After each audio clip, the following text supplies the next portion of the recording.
Hello and welcome to our ninth feedback show. I'm Stephen Bradley. And I'm Colin Bradley. This is the show where you send us your artwork and we offer tips and advice on your pictures. It's a perk to being one of the members on our website. So if you want to look into becoming a member of Colin Bradley Art, go to colinbradleyart.com and you get this service where we give you feedback on your artwork. It's a bonus for those that aren't members because you can still learn from the tips and advice that we give to those members. And we've got 6 submissions to go through today. So how you doing, Dad? I'm doing great, Steve. As you know, I'm full of it at the moment. Lots of good things, really good things happening to me. And I'm on top of the world, loving every minute of it. Yeah, we're having a great time here at Colin Bradley Art. Lots of buzzy things happening and lots of exciting stuff to talk about. Some stuff will have to wait until we're ready to talk about, but we can talk to you about some other stuff hopefully later on in this show, if not the podcast next week. Podcast numbers are doing really well. I'm glad we brought that back. It's we're in the top 200 on iTunes. Are we? We are, yeah. So we should be. So we should be, Steve. All the work and effort we put into it. Yeah. Yeah, since we came back, we've shot up a few more places actually, because more people have been downloading the latest episodes. So really glad. Good. Those are really well received. So keep tuning into those podcasts. Well, they'll carry on because we've got so many good things we're going to be introducing in the next 6 months. They'll want to know. They'll be hanging on every word of yours and mine. I'm sure they will. So we're starting a little bit earlier this time with a feedback show due to other commitments. So if you're not able to tune in live and you're listening to this or watching this on a replay, then hello. First picture here comes from Maggie. She'd like feedback on her dog. She used a coloured Derwent pastel paper, which is obviously not the one we would recommend. Anyway, she struggled, I think, a little bit here with the nose, and it was her first attempt at doing an open mouth. So what are your sort of tips on this one? Well, tip-wise, it's a very good effort considering she had the hampering of the paper. She'd had to fight that paper to get that pastel on there. So she's done really well. Is that the natural colour of the paper, red? Must be. Oh, surely must be. I tell you why I noticed that. If you look at the bottom of the picture where the neck meets the background, you can see the texture. You can see the texture of the paper coming through. So I'm pretty sure it's that colour. As I said, she fought that to get it in, and it's very good. Where should we go here? The eyes, not bad. The eyes are ever so slightly out of kilter, just slightly. If you put your hand over one eye and then flick it across to the other, both of them are looking just in very, very slightly different directions. One looking up, one's looking just slightly to the side.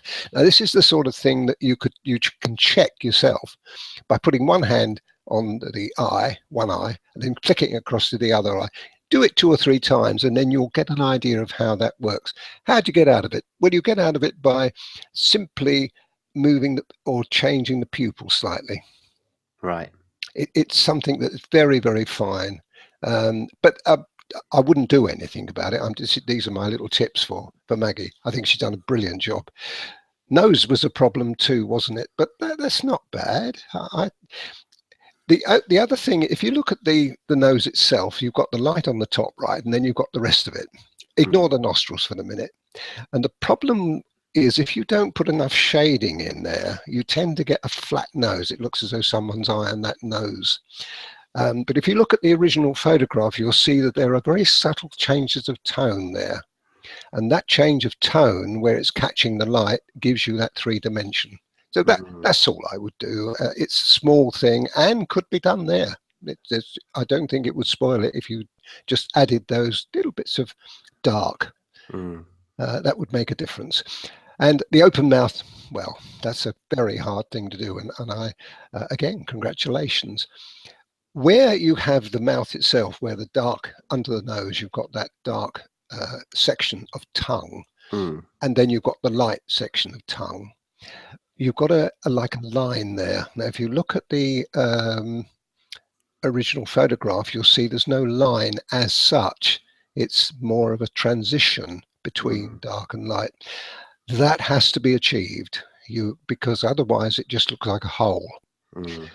And again, easy to do. I would think if you were using 181, I would think there, if you just lightly bring that to bear on the edge of the dark and then gradually ease it off, you'll be able to reproduce the same as on the photograph. But really well done. What can I say? I would probably suggest that you use the color shapers if you've got them, just to blend in the hair a little bit. The hair itself, especially on the left ear, is just a little bit chalk and cheese, or white and black. It needs to be a little bit more subdued, really. That's all. Small things. Well, small things that make a difference. The black and white spaniel is a great picture on our membership site that will give you some of those. Absolutely. But well done, Maggie. Yeah. Good lovely. Picture. Well done. The next couple here come from Jill. Jill sent this as her first attempt with pastel pencils, and then a second one. Remember we mentioned this actually? Yes, that's right. This cat and the composition, which Jill's gone with. And her question is about trying to get the fur looking a bit more natural. I personally think the picture is extremely good, and I wouldn't worry too much about that. I think that looks great. The cat, if you look at the top of the picture where the fur meets the background, there's a little bit of fluffiness there that maybe if you look at the original, you'll see it's a little bit more defined. I think that's what Jill is talking about. But it's a small thing. How to do it? Well, you just use sharp pencils and you just go from the base of the darkness and then into the light. It's plenty of information on our member site. Comes to doing but if I'd have produced that picture early on, I'd have been thrilled to bits with it. I think the first pretty good on that, really. Brilliant. I think absolutely brilliant. I think you've done a really good job there. I wouldn't worry. I think with just practice you'll just get it more defined. That's exactly what it needs. I mean, if you look at the ear, the ear could have been a little bit more contrast. It's a little bit light. But, look at the pink in the ear and the darkness of the ear. It's just a little bit light. Could be just a little bit more contrast. It would have meant then that the rim of the ear, which is bright, would have shown up a bit more. That's all. Small things. Shouldn't criticise, because it's a brilliant picture. Well done, Jill. Well done. And thanks for sending it in as well. Next one is from Christine. Now, she sent this picture of an orangutan, which is actually a picture that you obviously saw from her email and thought, well, actually, that's a really good picture. So you're going to give that one a go, aren't you? That's a masterclass, if ever there was one. I know. I wouldn't even know. Look at this different kind of... I don't think you've ever done hair quite like this before, No, that's why I was interested in doing it. Extremely hard. I mean, Christine has taken on a lot.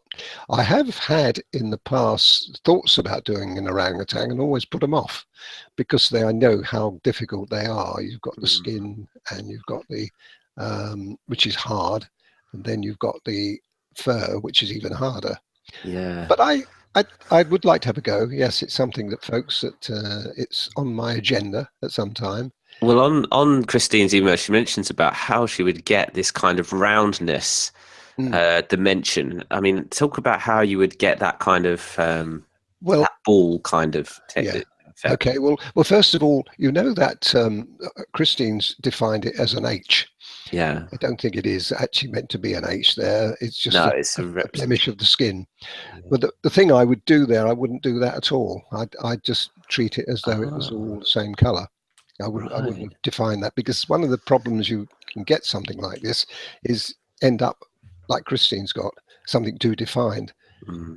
And so that's the first thing. Secondly, it's just a question of light. If you look at the lightest part of that tummy and then you look at the bottom, the contrast between the two is extreme. And by putting that in or following it as I've done it there, or as you see it there, you'll get the effect that you want.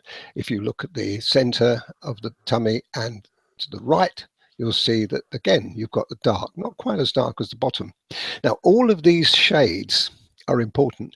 In fact, it comes back to the tongue again. I was talking about the tongue earlier. It's the transition that's the key. You can't have chalk and cheese. You can't have a dark bit at the bottom and the light bit at the top. You can't do that. You've got to have all points in between. And that's a graduation of the pencil. What you're basically doing is using the darkest pencil that you're using in the lightest area will be the base color for the darkest area. I hope that makes sense. And then you go darker from there. I see. Yeah, that makes sense. That but does. If I do it, you'll see it. Yeah. Yeah, definitely. I've just sent as well, Christine sent another picture that she'd done here of a wolf, which is really great here, and I just wanted to include That's nice. that. Lovely. Now, is that on black paper? I think it must be. Yeah. If it isn't, Christine's made that's a really good background. Black on, but I certainly wouldn't have put black on. Yeah. Do you think it's harder, because obviously the white looks pretty good on that, but it's quite hard, isn't it, to get white on the black? Definitely. Again, to show up as bright. But see, again, Steve, you're fighting the paper. When you're fighting the paper, it's hard enough to do a picture anyway without having to fight the paper for it. But of course, the excuse really, if Christine's giving one, is that you don't have to do a background. Yeah, yeah, it's true. Which is not easy to do, let's face it. But I'm afraid it is a poor excuse because there's so many examples now of how to do backgrounds, even simple ones, on the members site, that really no reason why you should do that. But very good. Yeah, thanks, Christine, for sending it, and yeah, may even be seeing this project in the future. You never know.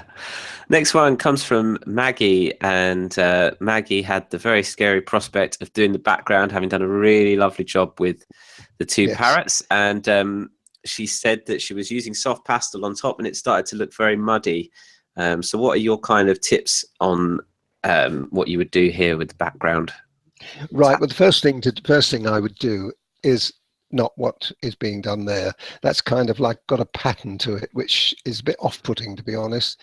I mean, I know you look at mine and, well, that's got a bit. No, it hasn't. Mine hasn't got a pattern at all. It's a random design, which is, I thought, perfect for that particular picture. Now, what you do to start with is you start with a pastel pencil anyway. I'm not sure what I used for there. It was been either a grey or an ivory. I can't remember. A light grey and ivory. Once that colour goes on, then I wouldn't use soft pastel at all to start with. I'd just work colours in, like the light greens and maybe a bit of ivory, maybe a bit of ochre, and rub it in first of all. And I would leave it like that unless you're confident that you'll be able to use the soft pastel. And if you do, you've got to use it a bit like I have. In what way? In kind of sparingly? Well, if you look at let's look at one little section of my picture, first of all. That's the bottom right, the bottom right. Now, look at that and study it for a minute. What have I got? I've just got the colours that I said, you know, maybe an ivory on there first as a base colour. Then into that would be a lightish green and an ochre and rubbed in, okay? Just rub that in. That's all you need to do. Now, the rest of that, oh, thanks a lot for that. Yeah. Welcome. And the rest of that is a little scumble, isn't it? Don't try to be too precise. Follow that. You know what would be a really good test for everybody, especially Maggie here, is to just do that little section. Just do it on its own without anything related to it, and see if you can achieve something like I've done there. If you can, you cracked it. All you've got to do is magnify it all over. You've also got the added problem, I suppose, if you call it that, of putting light against the dark. So if you've got a dark, I love the contrast between the red parrot's tail under the branch and the contrast with the background. But you see that little bit of red that's on the right, the extreme right at the bottom. Yeah. brings the parrot into the color of the parrot in. Yeah, I All these see. little things you see are so important when you're doing a picture. But soft pastel is really hard. I mean, just face it. And you've got to do a lot of backgrounds to be able to do a background like I've done. You've got to do. I couldn't do that just when I first started. Yeah. But my job is to show people what can be achieved with the pastel pencils. I also show you how to do it. And all you've got to do is keep practicing. Eventually you get there. Yeah, good. Yeah, very good advice there. It's a really good tip about practicing a corner and seeing, Yeah, why not? seeing if you can get that kind of random approach. Great. Thanks, Maggie, for sending that in. This next one is from Jonathan. Now, Jonathan sent us an email. He visited an annual exhibition in Somerset, and it was a miniature art exhibition, and he submitted some of his pieces. And he's what did he say here? Obviously, he's followed your techniques. You did a DVD, which is actually included in our membership on miniature artwork, right. and we've included one of your miniature paintings here in the top right. And basically, Jonathan's just asking for your feedback on his miniature artworks. Here, you can see the kind of size. That's a 5p piece, and you can kind of see how small they are. Yeah. Well, my feedback on that is well done. To be as small as that and to get that kind of detailing is fantastic. My picture on the right is slightly larger than that. So although it's still a miniature, it's not quite as small, I don't think, as a 5p. I should have put a 5p on that, shouldn't I? Well, you should have done. But seriously, though, I think that miniature work is extremely difficult to do. Even though you see me do it, it's really hard because you've got to pick subject materials which lends itself to it. And thousands and millions of trees don't help. And also really, really generous skies make it difficult. If you look at mine, look how simple mine is. You've got to be careful not to overwork your miniatures, and it's so easy to do it. If you've got a big picture, an A4 picture, you can do it easily. Right. But that's probably best advice I can give. Don't overdo the picture. Keep it as simple as you can. I mean, you look at mine and think, I got a lot of detailing. Not really, have I? I've got the sand, the sea, the cliff, and the sky, and the characters.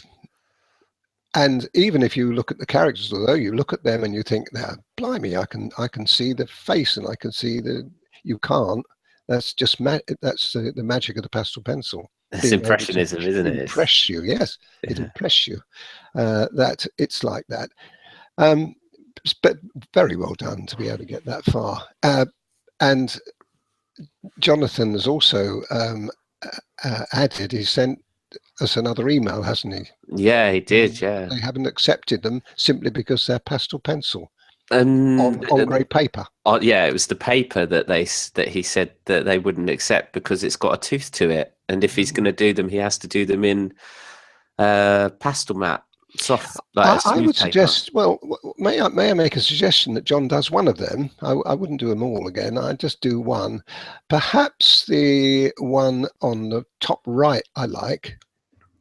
Because it's more simplistic, and maybe do that one again, but this time on pastel matte paper. And, it's interesting though that they wouldn't accept them because of the tooth. I mean, you can't see the tooth on his pictures. No, I know. Weird, isn't it? It's mad, isn't it, Steve? But there you are. There's a lot of snobbery in art, unfortunately. It's one of the reasons why I'm not on that side of the fence. I don't like that kind of art language. And art, I'm better than you are, and bitchiness and backbiting, which goes on. It goes on in every profession, I know, but I didn't like that. I much prefer our side where everybody talks to everybody and is appreciating what other people do.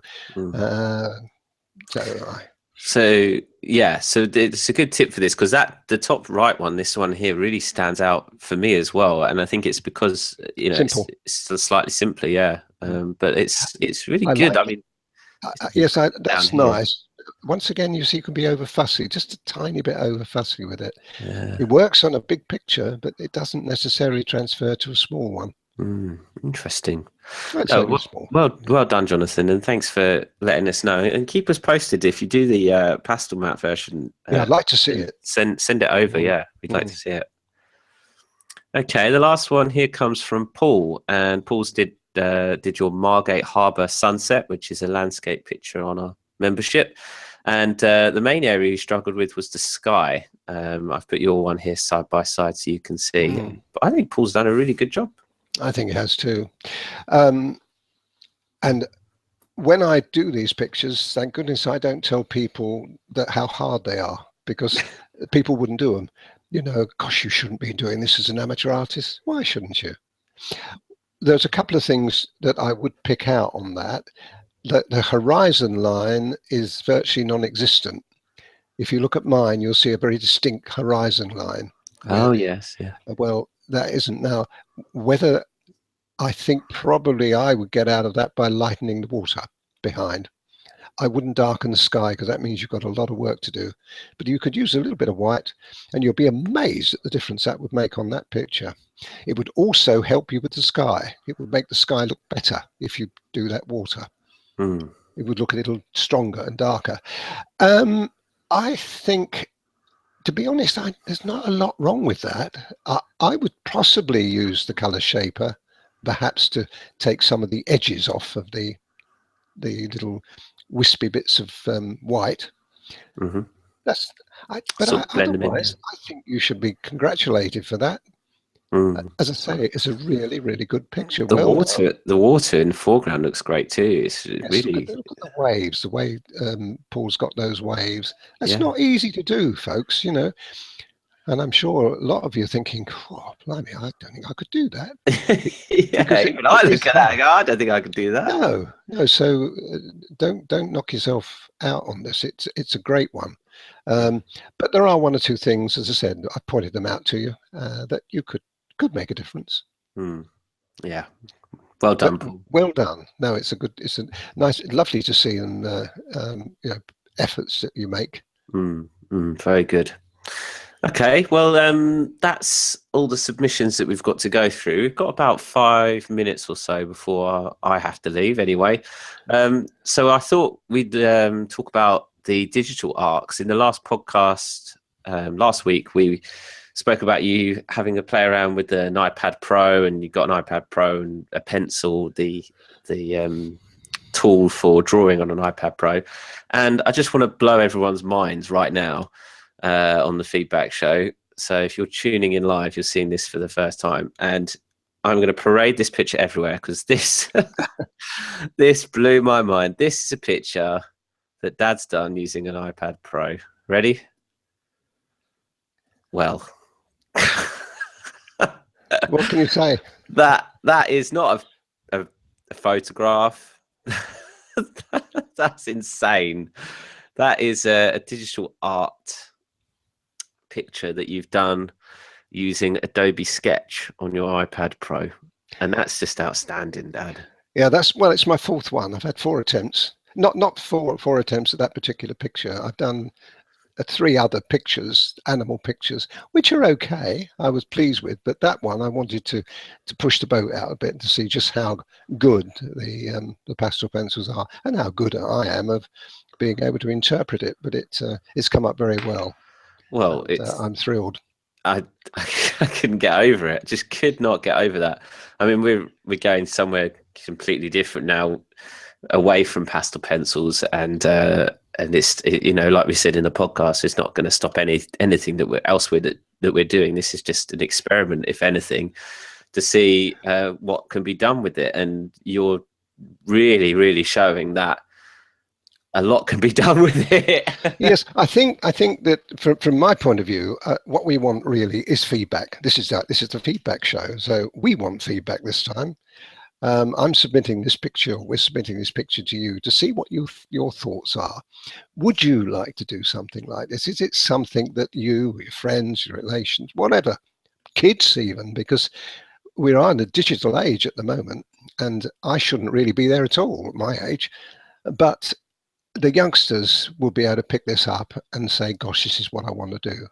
So do we need to teach it? Is it something that people would like to learn to do? If they would, drop us a line, drop us an email, contact us, tell us, because if you do, we could set up, it would have to be another website. We wouldn't mix it with pastel pencils. It wouldn't be right to do that. But we're going to set up, or Steve is going to set up another website. How it's going to work, I don't know yet. That's up to the maestro there. You know, he's the guru. He knows all about it and how we're going to work. But I could teach it. I've worked out the logistics of it. What I would do is have my iPad Pro.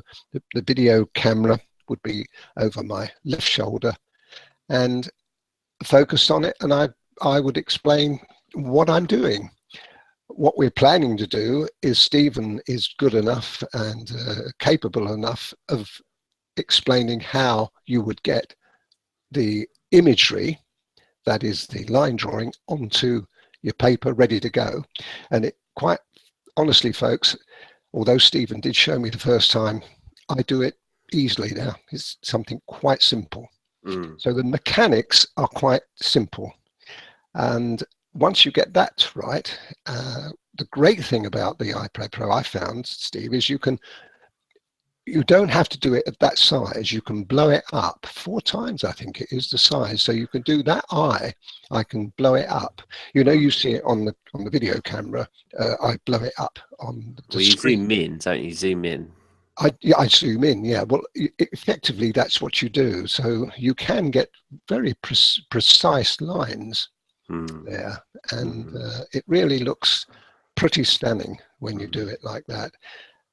So anyway, I've got the information now. I'm still practicing though. Oh yeah, well, don't think I've stopped. I haven't. 4 pictures in and you haven't stopped practicing. God, I'm shocked. Do you know what blows my mind? It's the fact that this grass is slightly out of focus. It's like so much of a picture, a photograph, that the subject's in focus, the foreground's slightly out of focus. It's like you've got a complete depth of field in this picture. That's right, yeah. It's just insane. That was intentional. What you do there, very simply, you put it in as normal, and then there's a gadget that you can get that fuzzes it. Basically, you go over the top of it with like a fuzz. It's not. It's like a blurring tool. No, it's not really. It's another color. You're actually using a color like a white or a very light green, and you just put it on. And I can't believe it. I can't believe it. It's just. Well, I hope everyone's looking at this. I hope everyone looking at this is as shocked as I am, because when I first saw this, and I'm just gonna.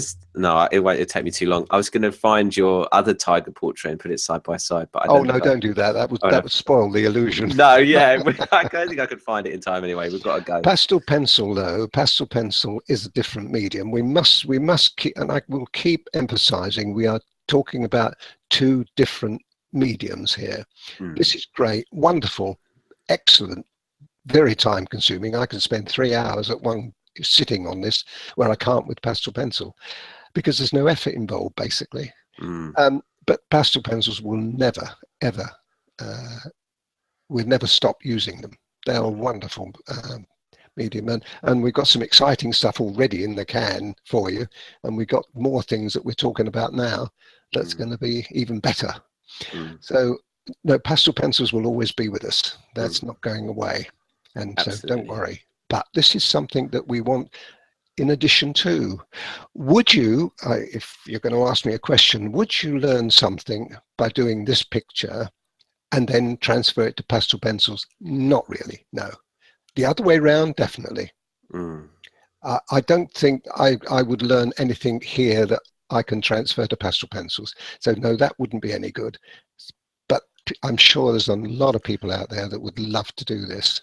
Well, if you're already a pencil artist, then you're going to Yes, translate to this that's it. medium very well. That's where we're coming from, Steve. Yeah. Amazing, amazing. Well, I'll leave you on that note with that gorgeous picture in front of you. So, as always, as we mentioned at the beginning of the show, if you want to get feedback on your artwork, join any of our membership plans. They start from just £3.99, and go to colinbradleyart.com, and you can get some more information on that there. And we'll be back in another 2 weeks with another feedback show. We'll be back next week with a podcast. Some point during the week, so make sure you're subscribed to our YouTube channel, and you should have the option there to get notifications of when we go live, and then you'll be able to tune in live or watch our replays. So that's it. Thanks everyone for tuning in. I'm Steve Bradley, And I'm Colin Bradley. bye for now.